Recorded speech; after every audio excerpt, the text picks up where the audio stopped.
it is incredibly shocking for the folk that are impacted by the changes that we saw last week.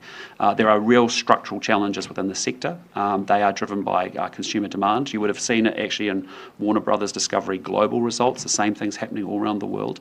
And so the media outlets, it's challenging because the traditional advertising models, the traditional business models are being challenged, and as a result they need to have high levels of innovation to try and find new ways to make their businesses work. I just say to you, they are one of the largest media companies, period, in the world. They're worth billions and billions of dollars, and they couldn't make the media model work, that model work for them here with Newshub, obviously.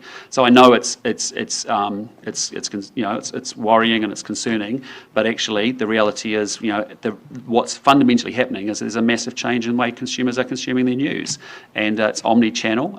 It's not in the traditional model that it once was, and we've got to make sure there's a plurality of media voices across the country.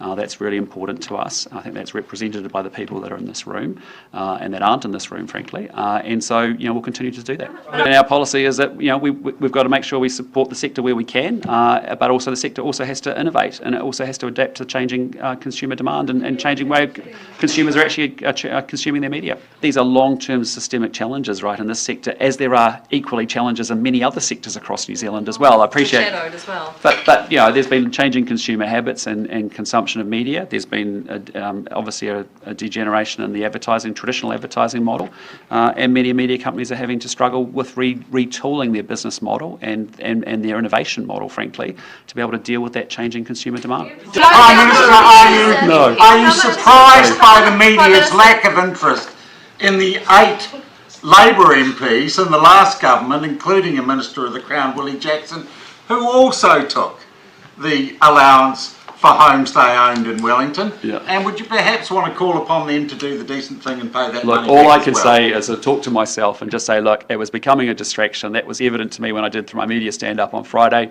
and frankly, I don't want any distractions. I want everyone focused on what we're here to do, which is to fix the country, turn it around and get it moving forward.